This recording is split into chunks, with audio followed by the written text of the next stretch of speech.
I've never been to Cuba. What was that like? Cuba was wonderful, especially before it was open. The culture was, it's changing a bit, but it was just really rich. I loved it because I was like cut off from everything else. We walked everywhere. I loved the heat. It was hot. I believe it. I loved how the people just were out on the streets, and it was a very Black community. Yeah, right. And so, you know, when you see Latin American and stuff on the news, you're thinking like all these like Jennifer Lopez and Eva Longoria's, but I'm like, no, there's Black folks. Right, this is like us. There's Black folks who speak Spanish, right? Yeah, and then I'm like, this is like the hood. And I love it, but you felt so safe.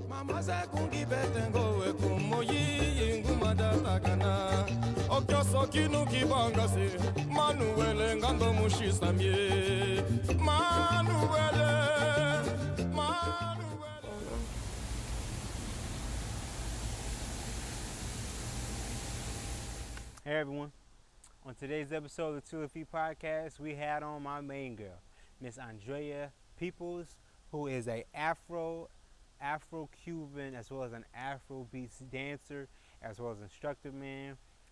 She is an incredible person. I really thoroughly enjoyed talking to her, man. I never had a chance to sit down and talk to her, but she's very knowledgeable, man. She knows so much about, you know, dancing and her passion. Born in St. Louis, we talk about her childhood there. We talk about her time spent in Cuba, man. We also talk about, you know, the state of African Americans in the U.S. right now, man. This is a really cool episode. I'm so glad she came on the show. Let's jump right into it. Hello, everyone. Welcome to today's episode of the Two Feet Podcast. Hi. Today's episode, well, actually, hold on. I'm your host, Terrence Greer. I'm blessed today to have on the show Miss Andrea Peoples. Yeah, glad to be here. Thanks for having me. Of course. So if I'm not mistaken, you are a Afrobeats instructor who hosts AfroXotica. Yeah, here in New Orleans. AfroXotica. And that is a Afrobeats class, kind of like a workout as well, huh? Yeah. I mean, it is a workout. You can't get away from that. But I didn't do it for it to be a workout. I just did it for the love of dance. You know? Yeah. If I'm not mistaken, so yeah, you were born in St. Louis, but currently reside in New Orleans, Louisiana. Right. I graduated from Webster University in 2013 with a degree in Anthropology. Right. Hey, Right. So, I don't think I've been to like the St. Louis Arch, is that what it is? Yep. I've never really been to St. Louis, so I'm very curious to hear, you know, what was your childhood like growing up in St. Louis? St. Louis, obviously I'm here, so that says a lot about St. Louis. But St. Louis was really good for me artistically. We had a very strong African drum and dance community. We had a very strong Dunham dance community, which is a form of modern dance created by a woman named Katherine Dunham. And there was just a really strong African-centered Black community there that dealt with Black arts. So, yeah. Is St. Louis a Black city or what? Not like New Orleans is. Well, not like New Orleans was, I should say. It's changing. It is. But we had a nice hub of where all the people who think alike, you know, artistically, and also like people who were like pro-Black in our thinking and in our just everything, who were like pro-Black culture. We had a hub where we all would come together and, you know. Yeah. So yeah. Okay, sure enough. I'm curious, you know, I guess what were some of your childhood hobbies? Like, did you grow up dancing, or did you gravitate towards other things? No, I always loved to dance. Always, but with my family, they never thought dance was important. They were bowlers. Oh, really? Yes. Okay. So everything recreational always had to be bowling. Really? And I hated bowling. I'm like, well, can you just put me in a dance class? Yeah. Oh, no, bowling's cheaper. We're gonna bowl. That my parents at the time really didn't understand. Of course, they didn't realize then that it was going to be my purpose now. So I was like, all right, cool. But I got all these friends in the neighborhood, so we had our little dance group. Hey. We would sometimes meet at my friend Sandy's house, or we would meet at our house, and it was probably about 7 of us. We would create dances to New Jack Swing was hot back then, so that's what we did. Okay. Yeah. So are Are you big into bowling now? Or did that? I hate bowling. Still hate it. Still hate it. Oh, the word bowling. Oh, I'm not good at it. Can I ask what's your highest? I guess you know. Girl, like maybe like a 110. All right, I'm pretty bad at bowling. Yeah. So, oh man. And see, my brother, he's like pretty much professional. Like his high game is like 300. He's bowled plenty of 300. He's got a ring. You know, my grandfather's like highest game was like 270, and my mom. So they're like, you know, 300 is the highest. Exactly, that's perfect, right? That's yeah. Straight strikes. Yeah. And so my mom, dad, and grandparents were like, yeah. Okay, I've never met a bowling family before. St. Louis bowling was big, especially back in the. But I feel like bowling was kind of big back in the late 80s and 90s anyway. Okay. So, but yeah. I'm curious. What did Can I ask you? What do your parents do? Can I ask that?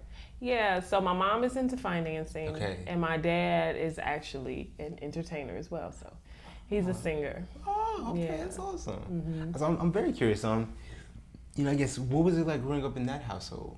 So that's another thing. My family was very strong. We grew up in a house with my grandparents. Okay. So in the house was my great grandmother, my grandma and grandpa, and then my mom, dad, and then us.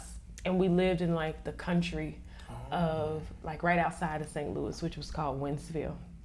And they were singers. So my grandpa had a church. So my dad actually sings professionally. So we started in the church. So we all had to sing. My sister also does it professionally. And my dad went on to sing with the Temptations, Really? And then the Four Tops, and like, you know, and these big Motown groups. Yeah. And so, yeah. And now my sister, she's on tour with like Macy Gray, and she does like a lot of backup singing. That's and so now awesome. recently doing her own thing. So Okay. here I am, the black sheep. I'm not singing and I'm not bowling. bowling. So yeah. I'm curious. I guess can you sing or is that something? We pretty much all I can believe because it, we yeah. had to, you know. And so is that something that you just didn't gravitate towards or what? I felt like my sister had that already. Okay, I And I'm the understand. type of person when everybody's going right, I want to go left. I understand. So I was like, this is great. I'm glad I have it if I need it, but I really want to dance. Okay. So that's where I put my energy. Okay, that's Yeah. awesome. So you know, you're growing up in St. Louis and everything. Are you going to school? Do you enjoy some dancing at school or? Unfortunately, at my school in Wentzville, there wasn't a dance program back then. I think when I was like in the first grade, when I was in the first grade, in our gym class, one of the teachers decided to do some choreography to the Locomotion. Okay. You know, some come on. I believe, Yeah, which they did a remake back in the 80s, and it was hot, and we were all excited to do that. And then Bobby Brown's My Prerogative. Okay. I'm telling my age, right? And so then I realized that I was really good, and she was like, oh, okay. So it was actually gym class, and she's like, okay, well, you know, you're actually good. So I was in the front of all the dances, and I was so excited, and I was like, oh, okay, I can really do this. Okay. So that kind of started it. Then there was like a gap until I went to high school. Okay. Then I moved to an area called University City. Still St. Louis? Mm-hmm. Yeah, but now it's in the city, because before I was like in a rural area. Okay. Now we're in the city, U-City. And my high school had a dance department. So I was like, great. So I signed up for that, and just moved up, and I was like, okay, this is what I want to do. Okay. Yeah. I'm curious, you know, I guess what was it like living in the city, you know, or what was that like? Is St. Louis dangerous or not really? I don't even. St. Louis is rough now. Okay. I graduated in 2000, so we're talking about the late 90s when I was there. It was fine. You know, there's kind of like danger everywhere. There was like no immediate like threat. And I that was my first time like going to an all black school. Because in the suburbs, you know, at our school, our community was black, but then we went to school, I'd be like the only little black girl in class, or maybe be 2 or 3 of us. It wasn't even like mixed back then. It was like, so when I moved to U-City, it was a black school, and I loved it. I was just like, your people. Yeah. I'm like, oh, my body type. Because I used to get teased for having a big booty at the other school. It wasn't cool in the 90s. So, well, it wasn't cool at a white school in the 90s. Right. I moved to U-City. I'm like, I'm hot stuff here. Okay. But not only that, I just felt, you know, culturally, I'm like, okay, this is cool. This is where I'm supposed to be, and I loved it. Okay, that's awesome. Yeah, that's really nice. So you go to U City.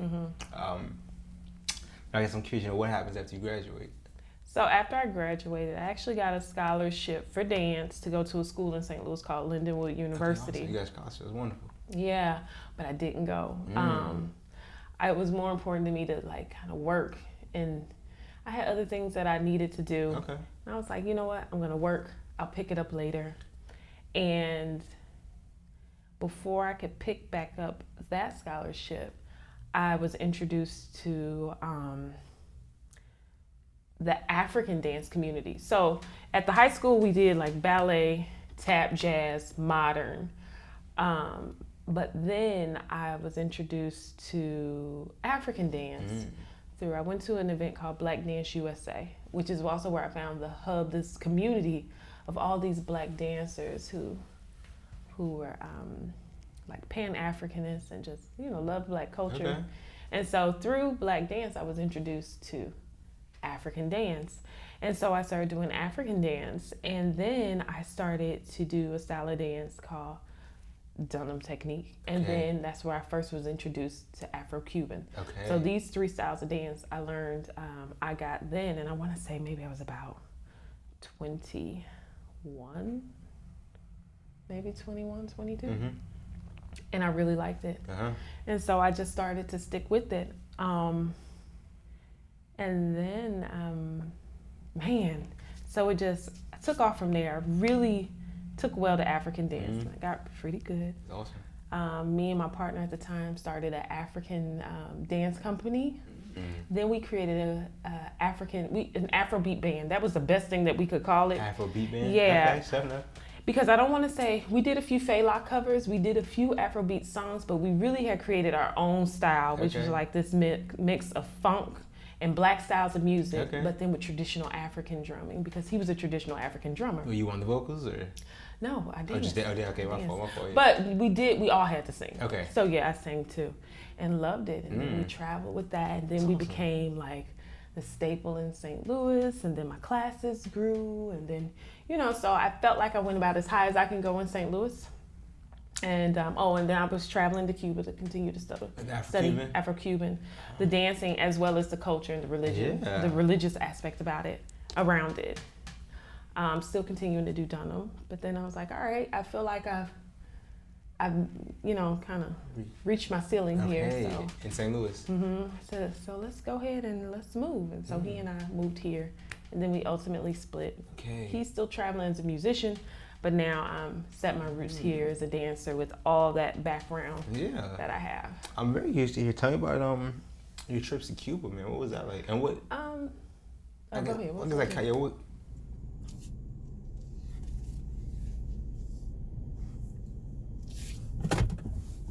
Hey guys, if you could leave a like and subscribe and share this with the people, that would mean the world to me and my channel. I really would appreciate that. But let's just jump right back into this episode. How many times have you been? I guess what I want first to ask. How many been to Cuba? Okay, so the first time I went, I want to say it was like 2013. Okay. Which was kind of crazy because I wasn't supposed to go, so we had to. What you mean? You weren't supposed to? Well, it wasn't open. Was the embargo? Yeah. Okay. It wasn't open. Oh, you had to sneak in? How'd you get in? Yeah, which was the best time to go because no. But I would have. I wanted to go that bad. Okay. At the time, it wasn't open, so we went through. The first time I went through Canada. Oh, okay. And so what you would do is you go to Canada, and then from Canada you buy a separate flight to Cuba. And then when you get to Cuba, you just don't let them stamp your passport book. To show you've been there. Yeah, so it just seems like from here, I just traveled and visited Canada and came back home. Okay, so enough. And that's what we did. And how was that? I've never been to Cuba. What was that like? Cuba was wonderful, especially before it was open. The culture was, it's changing a bit, but it was just really rich. I loved it because I was like cut off from everything else. We walked everywhere. I loved the heat. It was hot. I believe it. I loved how the people just were out on the streets, and it was a very Black community. Right. And so, when you see Latin America and stuff on the news, you're thinking like all these like Jennifer Lopez. Right. Eva Longoria's, but I'm like, no, it's black folks. Right, This is like us. It's black folks speak Spanish, right? Yeah, Shout and out. then I'm like, this is like the hood. And I love it, but you felt so safe. Like even walking at 2 a.m, people were outside like playing dominoes and singing, but the best part was all the spiritual things that were happening there. So there were a lot of bimbes and ceremonies for the Orishas that were happening. And a lot of times people's doors were open, so you can just go in and experience. Or sometimes when people, and I probably will have to explain all this, but when people were mounted with certain Orishas, the Orishas would come out into the streets and talk to the people. It was just beautiful. So what is that word, Orisha? What is Orisha. So I'm gonna have to back it up. Okay. So during the slave trade, a lot of the Africans that went to Cuba and even Brazil were from Nigeria. Now there's a lot of Angolans who also went to Brazil, but there were a lot of people in Yoruba people who wound up in. That's DJ OJ, Yoruba, yeah, Nigerian. So Nigerian. Right. They wound up in Cuba, but what was important about them, or special, is they were able to keep their traditional belief system, and what they did was kind of masked it with Catholicism, and then it was known as Santeria. Okay, I've heard of Santeria. Okay. So with that, you have the Orishas, and so Santeria is what it is mixed with Catholicism. Ifa is just the straight belief system, raw and as close as it was to Nigeria. So they had the Orishas, which are like deities, which are like the saints in Catholicism. Okay. And there's who is that? We have Elegua, Ogun. These are the gods, or what? These are guys like like kind of like saints. Okay, yeah, deities. Okay. You know, I guess you would say on the level of Jesus, but there's multiple. Okay. And then you have Oludumare, who is God. So you have all the different Orishas. You have Elegua, you have Ogun, you have Ochosi, you have Shango. Those are the males. There are thousands, but these are the most popular Thousands, ones. though. Okay, wow. And then, especially if you go back to Nigeria, then for females, you have Oshun. You've probably heard of her. You hear a lot of women talk. No? Okay, unfortunately, no. Now that I've said it, you're going to start noticing Oshun references everywhere. She's the most popular or most powerful? I don't know. People are really kind of getting into it now. Okay. But so there's Oshun, there's Yemaya, there's Oya, there's Oba. And so they are kind of like the popular ones. Okay. So what happens is when you go to these ceremonies, normally that are held in people's houses, because they all still practice traditional belief system, and a lot of their songs and prayers are still in Yoruba, although they speak Spanish. Okay. And so Yoruba being the language, right? Yoruba, the language, right, yeah. Right. So they were able to keep that. So in these ceremonies, they play music, normally bata drums or congas, acajons, different drums that they have, or bembe drums. And these drums are powerful because they invoke spirit. So you know when you go to church, you go to church? Yeah, I mean, I've been, yeah. You know, Especially I've in my been. youth, Yeah. But you know, like, especially in black big church. part, of course. Church is big. When people catch the Holy Ghost is when the music is playing, because it's so powerful and it ignites you, which was a lot that we kept from Africa. So with the drums bring down the spirit. Okay. Spirit comes down. Sometimes people get possessed, and they get possessed with the different Orishas. Okay. Sometimes they get possessed with spirits of ancestors, but when they're possessed, there's normally someone there to tell us which Orisha this is if we can't figure it out already, because all the Orishas have different characteristics. When they're possessed in that spirit normally lasts for maybe like a couple hours, and when they're down, they give messages to people. This is in Cuba. But I did not know this. But it's happened here in New Orleans too. Like if you have people who practice, you know. Okay, how do they bring it with them? All you have to have is an understanding of the music, what riffs to play to open up, what prayers and song and words to say to ignite people. And it can happen anywhere, because there was a they call it Lukumi. There was a Lukumi community in St. Louis that I've been to, and the same thing. But the difference is in Cuba, it's more accepted. So it's happening more often. Right. It was normal. So if you're walking down the street and see somebody who comes out of a house and they're possessed with, like, let's say the spirit of Ogun, nobody's tripping. They go up and they greet the Orisha greets them, and they go on about their business. Okay. So that was like, oh my God, this is amazing. And that's what made me keep coming back. So before Cuba, were you a very spiritual person? Have you always been? I grew up in church. Okay. But I kind of parted my ways with the church before that. And then, like I said, I had experience being at different ceremonies where Orishas came down in St. Louis with people who practice. But it was a different level in Cuba. I believe it, yeah. Okay. Yeah. I understand that. Yeah, I understand. Sounds very different. It is. But what's important is the Orishas dance. And that's where you get these different Afro-Cuban dances. Okay. So you do salsa? I do. So a lot of times people may do breakdowns in salsa that represent. I've seen the Afro-Cuban movements or what? I've definitely seen that. Most of those movements, well, sometimes it depends on the people, represent those different Orishas. But a lot of people don't know that these Orishas are spirits. And these are spirits that they have the power to come down. Sometimes they come down in dance classes. Like if the music is on and the energy is there, you look up and the person dancing next to you, out. Hey. And you know, oh, here comes an Orisha. And it's an amazing feeling. You get goosebumps, the energy goes up, they dance with you, you keep dancing, the music keeps going, people are singing. And then, you know, it's just a beautiful thing.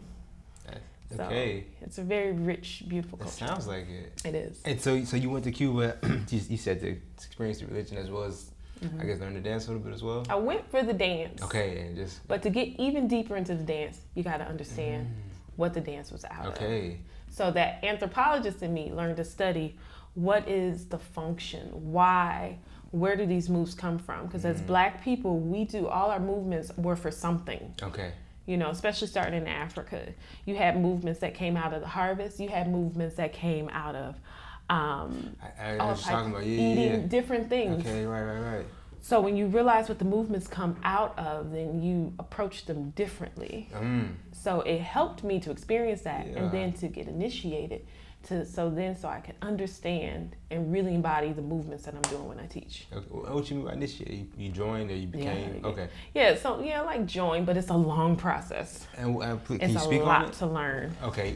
Learn the religion, right? Or Yeah, because it's very different.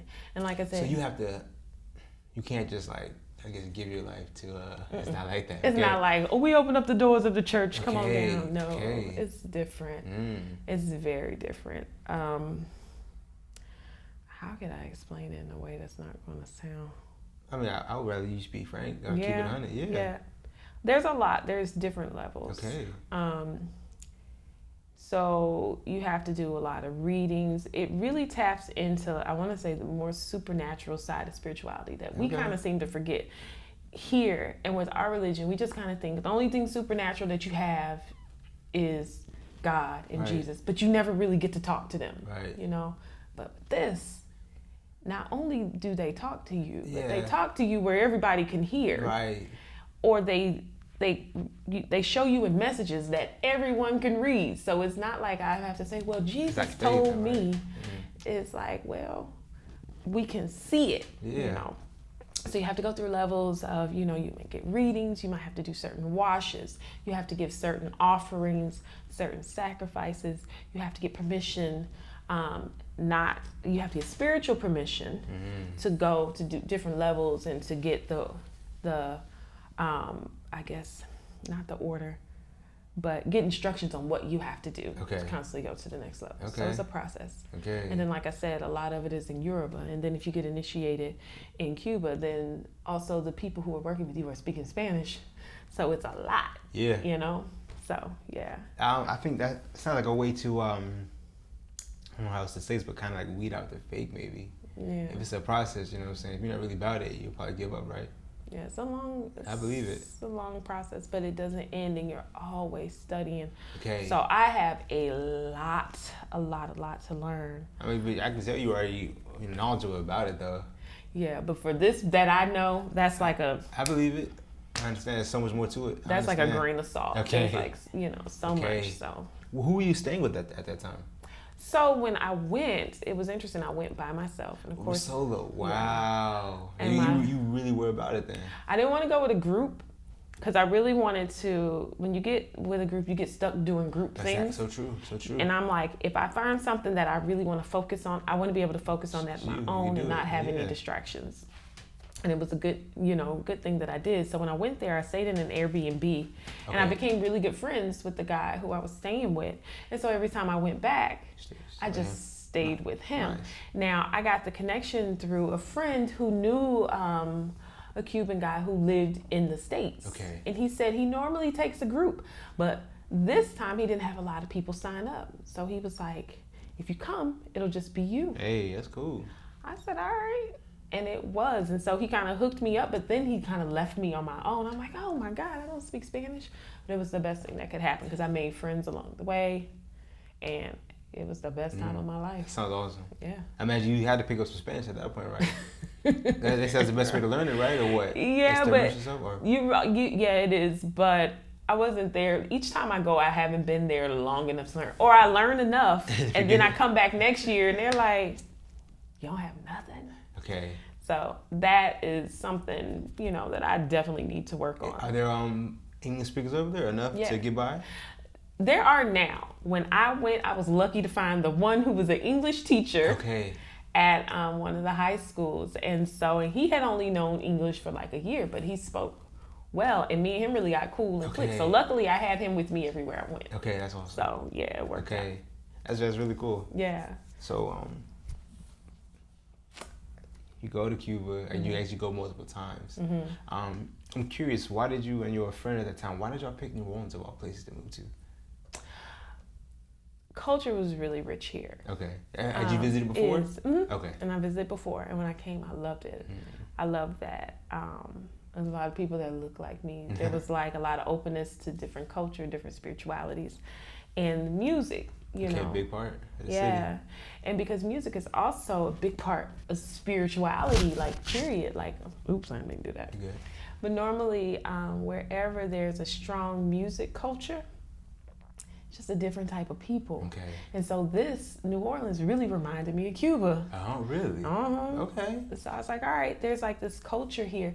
Like nowhere else, like in St. Louis, we didn't have like a culture of, we had our culture as Black people, but here in New Orleans, you have like the Black Indians. That's a culture in itself. Second line in culture. Yeah. New Orleans was able to keep so much that was connected back to Africa, connected back to indigenous indigenous Indian. I don't want to say Indian. Is it the indigenous I think natives? Black Creole though. Is that two different things though? The Black Creole. Kind of different because when I think Black Creole, I think of the Black French. people who mix with the French. Right. Which is cool, but it's not as rich as like that Black Indian culture when you see the Indians masquerading. No disrespect to nobody. It is, but that's not what drew me. I get you. That I'm like, wow, they have this, and they've had these songs for this long, and they can go back and look at the history. You can see the connection. You can see the culture right now from back then. Okay, you can see what they kept and they passed on. Yeah. And even with the second lines, you can see how that was, even how that connects back to Africa and how they do burials in Africa. And I was like, man. So it was impressive to me to see how much that Black people in New Orleans were able to hold on to. Okay. Just like it was impressive to see just how much Black people in Cuba were able to hold on to from before the slave trade. Right. Yeah. Okay. So that's what brought me. I get you. Yeah. And so, when did you come to New Orleans? Where you was at? I moved here in 2015. Okay, so 4 years now. Close to 4 years. Okay. So you get down here. And I guess what's your game plan? Was it you say you were touring with the band? We had a band. So our game plan was to really just kind of start shopping our band here because Afrobeats weren't as big just 4 years ago as it is now. It's still big. Is it big now in New Orleans? Yeah. Okay. Like even the fact that people come to this AfroXotica class and that, DJ OJ and Kojo can have like an Afrobeat night. And if you look around, everybody like choreography, if you're looking at Beyonce and Chris Brown, people are doing Afrobeat. Of course. I think I noticed in hip hop dancing, a lot of it is Afrobeats or like now. Now. Okay, yeah. Okay. And so back then when I first moved here, it wasn't as big. There was no African night here. There was nobody here teaching Afrobeat or anything like that at that time that I knew of. So I was like, okay. And I was doing AfroXotica in St. Louis. Okay. And so, I did it like twice in St. Louis and then I moved here. Is that your thing, AfroXotica? Mm-hmm. Okay. Yeah. So the idea behind AfroXotica was when I thought about it, Rihanna had just came out with a video. Okay. Pour it up. Okay, yeah, I remember. Yeah. And she had these strippers on there, Right. and they were tearing it up. Okay. I'm like, I appreciate the technique and what they're doing. That stuff is hard. Yeah. And I was like, man, that's hot. And at the time, I was just straight doing African and Afro-Cuban. I said, oh, but I'm like, African dance has a whole lot of dances that are really sexy and stuff too that remind me of exotic dances. I said, let's do a dance class and put all that together. So the idea was I was going to have a stripper to do like the stripper class. Okay. And then I was going to teach a West African class, and then we were going to put it together. And boom. That's cool. It's different though, so that's really cool. Yeah. And so I was like, here we go. AfroXotica. Hey. And so I had a band at the time, so we had a live band playing for it, and the class was packed, and people loved it. That's awesome. And so the stripper didn't show up that day, but I didn't realize that I didn't really need her because I got these moves. I got it. So I mixed. That's where the name AfroXotica came from, because it was a mix of African dance and exotic dance, but also showing the exotic culture of Africa and how all of it came from Africa. Okay. So, yeah, and so I was like, I'll start doing that here, but the focus was the band and the dance classes. Right, okay. So, and after he and I split, I was like, well, I still got this AfroXotica, but I don't have the band. What can I do to get that going? I'm like, what if I pair it with an Afrobeat DJ? Somebody had told me about OJ. This is like when he first started out. When did you start doing this, I guess? So my ideas, I had a baby, which put me down for a minute. That was like back in 2017. I thought about it, I want to say about 2016. I said, I really want to do AfroXotica here, but at the time I didn't know of anybody who was really into Afrobeat music. Okay. And so I was like, okay. So I wasn't dancing from, I want to say, late 2016 to 2017. I was pregnant. After I had my baby, I met OJ because someone told me, there's this DJ at, where was he at the time? Sydney's? That place on... Yeah, I forgot the name of it, but I know what you're talking about. It's one of the clubs or bars around here. On St. Bernard. I forgot the name of it. Yeah. I know what you're talking about. But it was on St. Bernard, and so this was like late 2017. Okay. I didn't know I got here in October, so I didn't know he had even been doing it back then. Yeah, but it was still growing. This was like the beginning. He was doing like maybe, I think, bi-weekly or like something like that. He wasn't doing it weekly. He still doesn't, I don't think. But okay, I get you. But he does it a lot more now. Oh, of course, exactly. Yeah. He's got the audience for it. Exactly. So someone's like, yeah, there's this guy that spins Afrobeat, but then he has Afro bounce. So he throws bounce beats on top of it. I said, cool. He's actually a really good DJ. He is a good DJ. He is, yes. So I went to check him out. I told him about my idea. Someone told him about me. He was like, oh, that sounds good. I'll work with you. Hey. And I said, well, I got this idea of, I want somebody, there's a style of dance that they do in Senegal called Sabar. Okay. And in Sabar, they also have a section called Nimble, which is real sexy, where the women get on stage and you lift your shirt up and you're shaking your hips. And there's a drummer playing like what your booty is doing or your butt is doing what the drum is playing. And then there's a man, an MC on the mic, and he's going, rasita, rasita, ding, ding, ding, and you're doing. And I said, and so I want somebody to kind of talk to the booties when we pull ladies up. He was like, my boy Kojo is perfect for that. Sure enough. And I said, well, where are you known from? He said, I don't know. He just kind of started coming one night. Yeah, that's what he told me. Yeah. And I was like, all right, cool. And so we met up, and the plan was to do our very first one, I want to say in like November of 2017. But I wound up not doing my first one until January of 18 or 2018. Right. Yeah, so it took a while. My timelines could be right, but the very first one, but we talked about it way beforehand. So my very first one was January 2018, and we did it at Istanbul. And so I did it with Kojo and OJ, and I said, okay. But since I didn't have a band anymore, I'm like, I still want to tie in traditional Africa. So I'm like, well, let me hire African drummers. And I work a lot with Bill Summers here, who's like a jazz percussion legend. And he was like, oh, sis, I got you. I'm like, oh, perfect. And so we did it, and people loved it, and we were doing it monthly. And now we're over at the Ace, and we're still doing it monthly. Ace Hotel. So yeah. I just missed that. That one was the 13th of July. I didn't know that. Well, we had to cancel that one because of I thought it rained that day. I was like, storm. Showing up, I was like, okay. It didn't rain. Remember, everybody was afraid that the rain was coming that weekend because it rained so bad Wednesday. And so Ace canceled all their shows for that night. And I left town. Okay, exactly. To be safe. Yeah, I understand. So when's the next one? Do you know? The next one is August 10th. Okay. At Ace. That's a Saturday. I want to say, was that not this Saturday? The following. Next Saturday. It's Wednesday the 1st. So Okay. At 9 p.m. And OJ is not going to be doing that one. I'm using the people who I was supposed to use on the 13th. Okay. But it got canceled.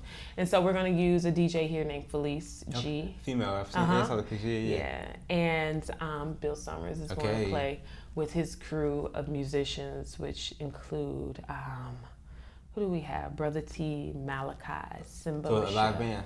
Yeah, well, percussion section. Okay, percussion. That's still cool though. That's awesome. Yeah. And live music, it gives the atmosphere a different vibe than just records playing, you know? Yeah. That's definitely. It's gonna be real cool. And I always wanted to have that drum element, traditional drums, because of the feeling that I had in Cuba when I went to those ceremonies, those house ceremonies, those bembes. Those goosebumps that when you stop the DJ and just the drums are going and they're vibing and people just kind of like, oh, and do their own thing. It's just a really good feeling. It's good energy. So is it a class or is it, what is it exactly? So because I was used to performing with a band, but then I'm also a dance teacher, I like to think of it as a class performance. Okay. Dance class show. Okay. I'm gonna have to create some cool name for it.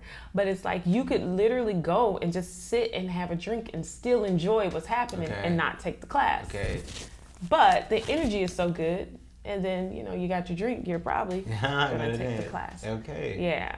Because it's awesome. A night atmosphere. You're thinking, it's interesting. Yeah. It confuses people a little bit because they're like, this is a dance class. But I could totally just chill in here. I also feel like I'm at a party. I'm curious, is it strictly geared towards females or is it something men come as well. Okay. Men come as well. So when I thought of it, when I did it in St. Louis, my class was all females, one guy. Okay. It was probably about 40 people. And like I said, all females and one guy. He didn't care. He let his hair down and he had a good time.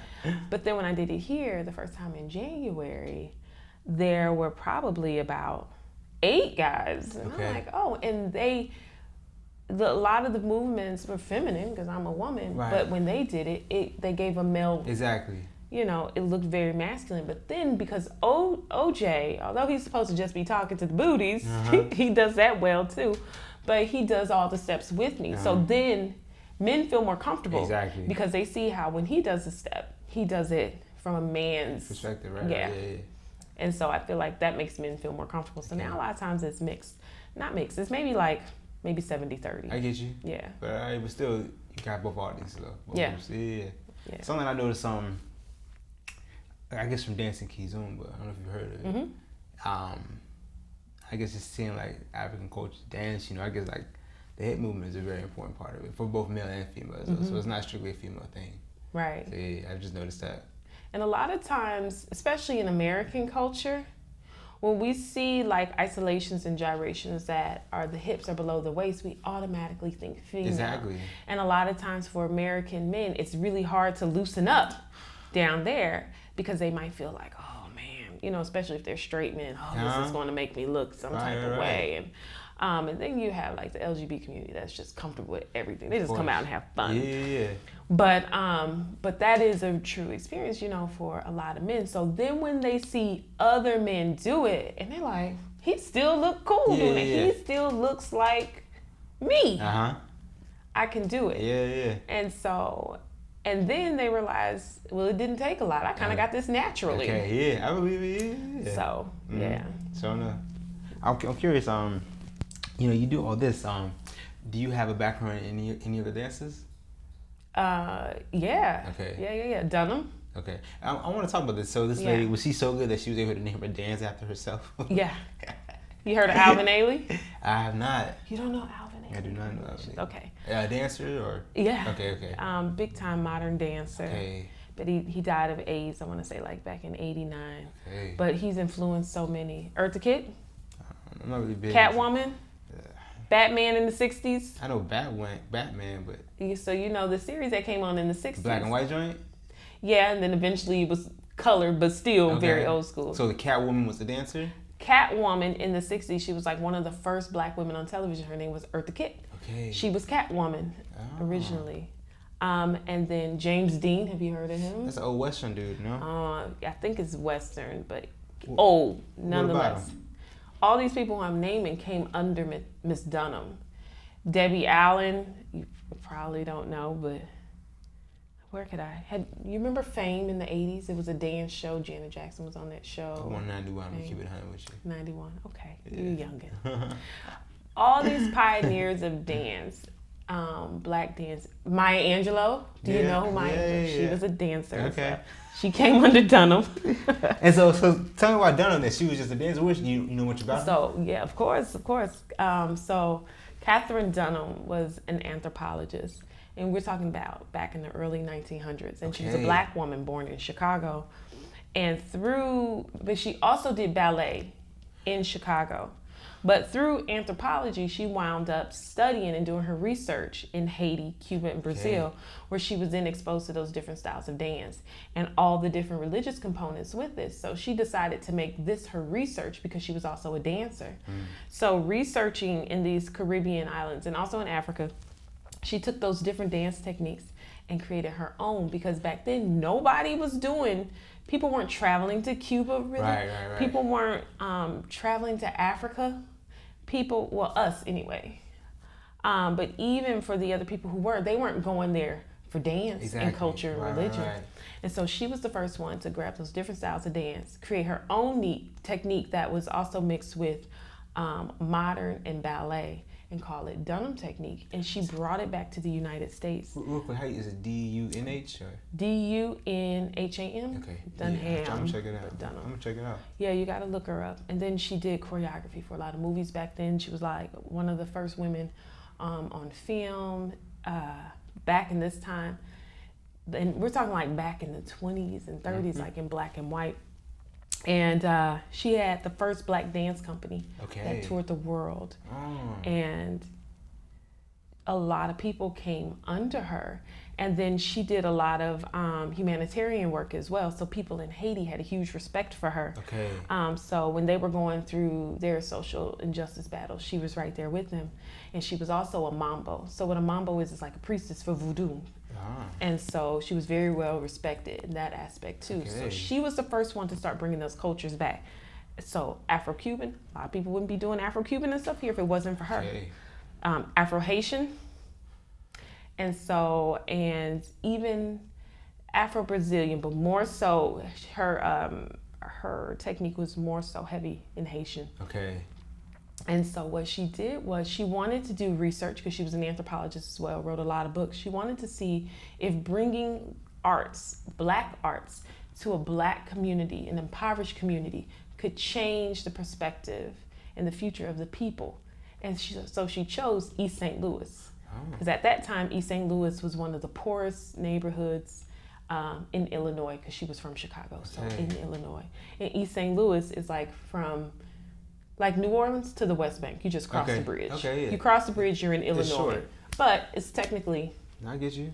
That's why they call it East St. Louis, but it's not St. Louis, it's Illinois. Were you at? Were you East or? No, I was in St. Louis. Okay. So she offered all her classes for free. Nice. She came and she moved into the hood, and she was working with these people. And so now even today, if you go to East St. Louis, like everybody dances Dunham, from cops to drug dealers to everybody, because she offered it for free. But her research was proven that it did help, because a lot of people who otherwise would not have went to college and become these famous dancers, like Miles Davis, he's from East St. Louis. He used to dance Dunham as well. So all these people she has influenced to go out and do bigger things, so her research worked. So we have a lot of respect for Dunham in St. Louis, because of course people in St. Louis could just come across the bridge, and she would just come across the bridge as well. So if you were a dancer, especially a black dancer, if you lived in the metropolitan St. Louis area, you've done Dunham, because it was offered to for free. That's sounds like you did some amazing work. Yeah, well, she did amazing work. I'm just. That's what I mean. Yeah. She did some amazing. Yeah, definitely. I definitely have to look into her. Look into her. Yeah. So. Yeah. Yeah. So So I guess let me ask you this: where you're at right now in your life, how would you maybe define success for AfroXotica? Like, what would make it successful for you, or is it already successful? AfroXotica. My ultimate goal with AfroXotica is get it back to the point where I have a live band. Okay. I feel like that's definitely feasible in New Orleans, yes or no? Yeah, okay. It is. You okay. gotta pay. Okay, If you got 30 people on stage, or whatever, you really gotta pay. So when I have my live band with backup dancers, and then with my DJ, and when it's touring, like the last thing, like my last band was, then I'll consider it successful. Okay. But right now it's doing really well. Like, I can't complain. I definitely see that coming in the future. But that's just one small piece of how I've defined my dance success for myself. So I want AfroXotica to do well, but I also want Creative Arts Collective, which is like my nonprofit that deals with Black arts, specifically with dance and music. Is that you? Like, is that your business, or okay? Yeah. So speak on that. Tell me how that got started. Creative Arts Collective was it's a nonprofit just so I can get grants to fund all these other things that I wanted to do with dance. And modeling myself from Dunham, I wanted to offer it to my community for free. Nice. I saw that what she did worked. Offering it for free really helped the community. And I'm like, so here we are, we fast forward 100 years later, where could we use that right now? And I'm like, that would be perfect here. The city is going through a lot with this gentrification going on, with all the youth breaking in cars, the things that are going on. And so there are I'm sure there are other arts that they can get, but a lot of things are really, sometimes it's not reachable. You can't afford it. That's a big thing. There's some music programs for free, but you really got to, do your research to find it. And so I'm like, at least if I can offer dance and traditional dance, music and culture, then that would be my part. So that's like my main goal. And then I can fund all the other things I want to do through, I do fund the other things I do through Creative Arts Collective. Okay. Yeah. So so it goes out, I guess, like community outreach, correct? Mm-hmm. Yeah. I'm curious, why is it difficult, or how is it difficult, I guess, reaching out to the youth? Is it just something that they might not be interested in dance, or other things to do? I don't think it's difficult to reach out to the youth, because when I got here, my basis, my following was a bunch of kids at the school I used to work at. I was working at Lincoln across the river, which is like a middle school. It's K-8. And I was teaching there, and they're like, Miss Andrea, we just love this class, but we want to do it more than just in school. Okay. So I started doing a Saturday class on the West Bank, and they were coming, and their Nice. parents would bring them, and even their parents would bring them over here. So a lot of what it was is, I don't want to sound like that. I was going to say the way I teach and the styles that I teach are like engaging, a bit different. Okay, yeah. If it's engaging, yeah. But I think what keeps a lot of youth from it is they can't afford it. Okay. You might want to go and take yoga, but ain't nobody got like $20 to spend a class. Yeah. Especially if you're in high school and your parents and you don't have it. You can't, like, if you're living in these communities that are struggling, you can't afford that. Yeah. You can't go and afford to pay $80 a week for your kids to be on a dance team, although they might love it. And I know what it feels like to have my dream as a child seemed like it was priced too high for me to reach it. So I'm like, let me find a way where I can make it attainable to everybody, especially the kids, because it changed my perspective. I've learned so much about African culture, about Afro-Cuban culture, and just about me. Right. It taught me to be like, dang, I come from some awesome people. Man, we did all that.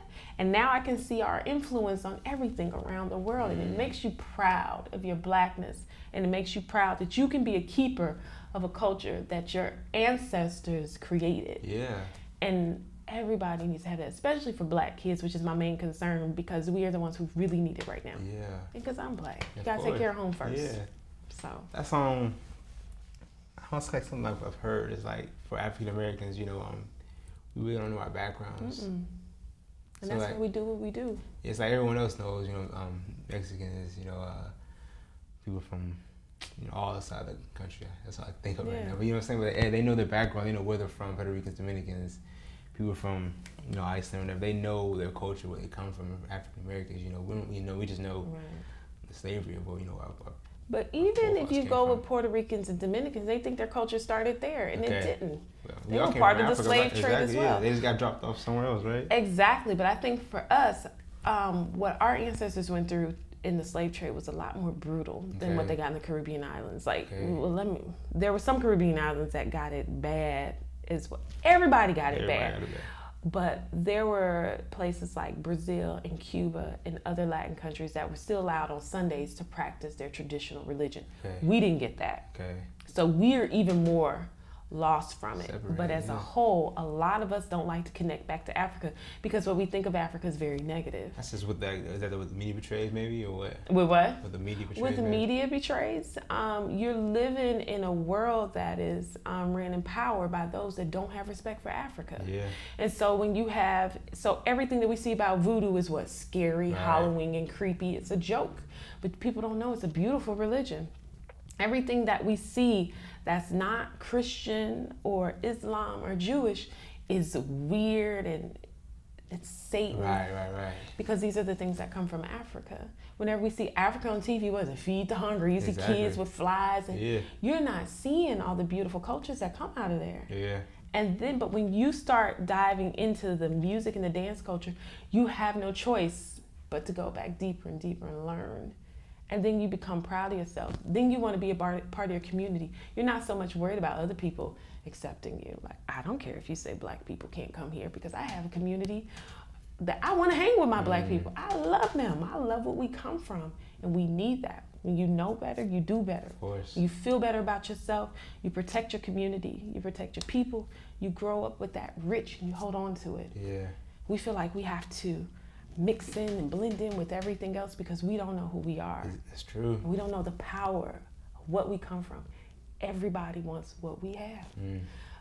Kizomba is African dance. Yeah, it is. Angola. Who all is doing it? It's big in Europe right now, Caucasians say. And that's great. But a lot of times when you see it, you don't even realize that this is out of African culture. Even when you're seeing salsa. Well, first it was introduced to us from ballroom first in America, but then you realize, it comes from the Latin countries. And then you realize, but these Latin people, their ancestors came from Africa. It comes from, if I'm not mistaken, it comes from Cuban song music. And, you know, Cuba is African people, right? So, we're in the trade as well. So I look around the world, the most popular culture is black culture, which is traditionally rooted from Africa. Especially America. Hip hop is, you know what I'm saying, it's taking over. Everyone loves hip hop. As far as in the youth, you know what I'm saying? You're right. It's huge. And if you keep going back, it comes from us. Of course. What makes us us? What makes us different? And what makes what we are so rich? Africa. And so we, you know, it makes us different, and it's okay. You can embrace people's differences, but be proud of your own difference. You know, if you're white, be proud of that. Be proud of, you know, your Irish culture, whatever it is that you do. If you're Mexican, you be proud of that. But it's okay, black people too, to be proud of what you are, and to want to live in your own community, to want to commodify your own culture, to want to marry your own people, to want to be in sync with your own. It's okay. So we need to get that back. So with Creative Arts Collective, I really just want, starting with the youth, I want my people to realize that through your culture, you find out how rich and beautiful you are. And that's how you save lives. I believe it. I'm not trying to kill you because I think you're beautiful because you come from what I come from. We special, you know, and that's what the youth needs. I think too, like in elementary school, you know, just my perspective, one time I even heard about African culture was just the slave trade. You don't really dive deep into it. It's just, you know, you were brought from Africa and that's pretty much it. That's where they stopped at. That's where they stopped. Me too, right? And you don't get anything before the coast. And what you do get is like how we need to be civilized, or you get about how, the French conquered here, the Muslim there, but you don't really get the culture of the people. But I got that through dance. I believe it, So I definitely understand that. I understand how important that could be, just to find out, you know. Knowledge comes power or something like that, you know. Did you go to a mixed school growing up? I was suburbs, so definitely. And I don't know about you, but when I was living in Winsfield, whenever we got to that part, Black history, is of course when we talk about slavery, I would get a little embarrassed sometimes. Did you ever feel that?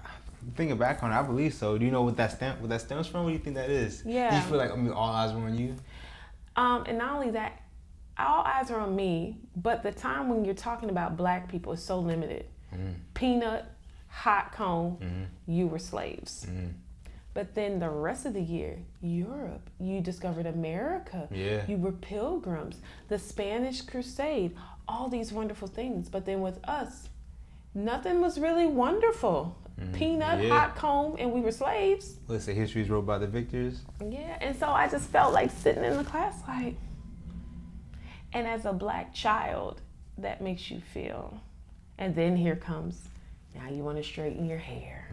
Now you wish your skin was lighter. Right. Now you wish your children were mixed so they have an easier time. Because there is privilege also, between our colors. And so it's so important so that we remember who we are so that our kids don't have to go through that, for us to have some type of community, Yeah, definitely. So when you love yourself, you love everybody else better. So, but we have to give it. We can't expect a school that we go to teach us that, right? To teach us that. No. We got to do that. So, Creative Arts Collective, that's what we're trying to do. Yeah, it sounds like you're doing some great. I hope you're doing some great things. Yeah, I'm trying. It's hard. I know it's not a work. I know it is. Yeah, it is. I believe it. But I'm passionate about it, so Ah. it'll all work out. There's people that are gonna thank you for talking to me today. Yeah, no problem. We didn't talk that much about dance. I'm sorry. I'm straight. But no, it's just a I conversation. appreciate it. Yeah. Of course. I never really had. This is my first time ever talking to you, really. Honestly. Yeah. I've seen you in passing sometimes, but I really like your vibe, and I really like what you're doing. I appreciate really that. do. Thanks. Same here. Thank you. I guess tell me what are some things you have going on in your life? What are some of your upcoming events? Well, I'm going to be birthing a child. That's going to be a big deal. December 1st. So AfroXotica happening on August 10th, Ace Hotel, 9 p.m. And then I'm going to be doing a mini conference at the end of the month. So that will be August 29th through August 31st. Okay. And this just got sprung on me. Okay. A Nigerian Afrobeat dancer is coming to town. And she's like, hey, can you host a class for me? Sure. And then an Afro-Brazilian dancer called me and said, hey, I'm coming to town. Can you host a class for me? So they're coming at the same time. So I said, hey, and I'll teach some Afro-Cuban. Bill will teach a drum class. Okay. So right now we're still looking for a space to hold that. But if you follow me on Instagram at AndyPandy_81, I'll post everything. Hey. Or at AfroXotica, AfroXotica. Yeah, sure enough. You'll see that posted as soon as I get the flyer made. Okay. And Andrea Peoples on Facebook. Sure enough. Yeah. Oh, and the Bachata Festival. Okay. I'll be You teaching. gonna be there? Yeah. Okay. I'll be August teaching 9th a through the Roomba 11th. class. Yes, on Sunday, which I want to say is the 11th. What is Sundays? I think it starts that Friday, so it sounds like it. August 9th through 11th, if I'm not mistaken. Yeah. So on the 11th at 4 p.m. So is that the weekend after? Not this weekend. Not this weekend, but the next Exactly. weekend. Right. So on that Saturday, I have AfroXotica. Okay. Yeah. Sunday, I'll be at the Bachata Festival Teaching a class. teaching Roomba. Hey, that's awesome. Yeah. That's awesome. I went to the festival last year. It's a great experience. It is? Yeah. Ms. Rubio Garcia, she does it big, man. Nice. Great experience. Yeah. Especially for dance. I like dancing. Does she have the studio that's located out in Kenner? I don't know if she has a studio, so don't quote me. Okay. She might though. All right. Yeah. Cool. Well, I'm looking forward. It's gonna be a blast. It's actually gonna be a very good turnout too. Yeah. So it's gonna be really cool. You'll enjoy it. Yeah. Yeah. I believe you. I'm looking forward to Yeah, it. it's gonna be cool. Yeah. I want to ask you, about your child. Mm-hmm. What are you gonna do for them? I guess to instill that African culture in them. So right now, my little one, because I have one who's 19 months, she doesn't go to daycare. I spend all my time with her. I teach her a lot at home. Daycare gonna cost, so you saving money. I am saving money, but I also feel like it's important that as her mother, I should be her first teacher and her first influencer. And then what I do is whenever I have classes or anything, she comes with. So that's another thing. All my classes are open to families. If you have kids, they can crawl around in the space. We're okay with that. It's a community thing. So I bring her to all my classes. I expose her to things. I haven't got a chance to travel with her internationally, She's still young, but I plan to do that. Okay. And I plan to make that priority. Yeah. That she gets to see the world. And that'll be a big influence just on her her outlook on life, you know what I'm saying? Absolutely. Those early memories and everything. So yeah. And if I can do some homeschooling and some private tutors so that she can have the experience of traveling and actually seeing the cultures rather than just reading about them. Instead of being stuck in that building. Because that was hard for me. Hey, everyone. That was hard for me. It's pretty much a job at the age of 4, right? Or whenever you started. Yeah, like I said, I hated college. You know, I guess it's necessary. But for me, I don't want to sit here in the books and read about this. Let's just go. Hey, that's Can a I different just experience. travel there and write a paper? You know? How awesome would that be? It would. And how about that? I'm not going to write a paper, but I'll make a great video about it. Okay, something. Yeah. That's still. And so I think to be able to study freely in a way that's comfortable for you, I think it's important. So you can tap into your own, you know, excellence and intelligence. Because we all don't retain information the same way. Exactly. So true. Yeah. And I might not want to write a paper. I might want to write a video or something, make a video. So that's so true. Just a different way. Documentaries are just as powerful. Oh, come on. As documents, if not, probably more. Because before I read somebody's 20-page article, if I know they made a documentary on it, I'll watch a documentary. Hey, so enough. I feel like you reach more people that way. But that's just me. Y'all don't be mad at me, you scholars. I'm just saying. Nah, ain't no words with that. Yeah. I guess you already kind of said it. Unless you like where people can reach you, but you said Instagram, Facebook. Yeah, Instagram, Facebook. I always have stuff popping up. My page will be riddled with flyers and things that are going on. So yeah, if you just keep up with me there. Where your classes at? Right now I have a class at Xavier's Community Outreach Center. The space is not my favorite, so I'm currently looking for a different space. That seems to be the struggle here. Finding space. Okay. Yes. So, but as soon as I find a space, we're at Xavier right now on Saturdays at 1:30. So you can always come there. That is an Afro-Cuban and Dunham class. But then when we find a new space for our regular Saturdays, I will again post it on social media. Yeah. Actually, I have someone in mind who you might want to talk to about finding a space. Yeah, let's talk about that. Definitely, yeah. Off camera, because I don't want y'all taking my space. Like I said, people seriously, I thoroughly enjoyed this conversation. Thanks, I do too. I appreciate it. And then you're very knowledgeable, which I really like. You know what I'm saying? Well, thank you. Yeah, of course. Thanks. When I have guests like you, it makes it easy to do this. So, thank you. I appreciate that. Any last words before we close this out? Huh? Any last words before we close this out? No, just like thanks for doing this. You know. Yeah. And just thanks. I just enjoyed it. So. Awesome. Yeah, I enjoyed it as well. So thank you so much. All right. Thank you for tuning in. This will do it for the episode of 2 Podcast. Bye. Hey. That's all it is.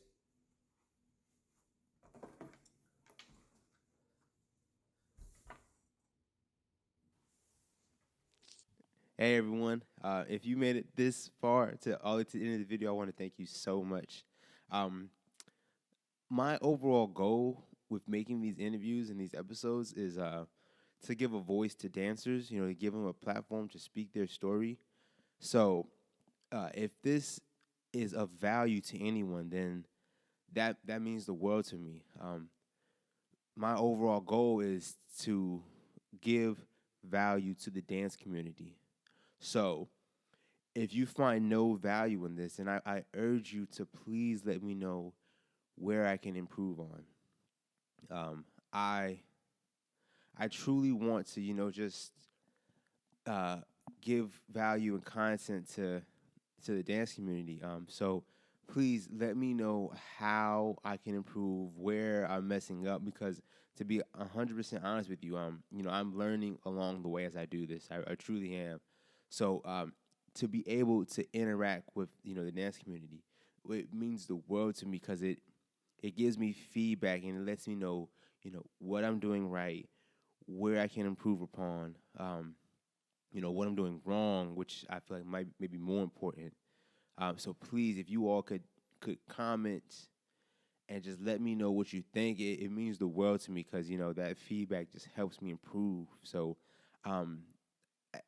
please comment as well. Please like and subscribe. That means a lot as well. But I want to say thank you so much for just watching this, because it means the world to me. I want to take you on this journey of the 2 Left Feet podcast. I'm very excited for it. So once again, thank you so much.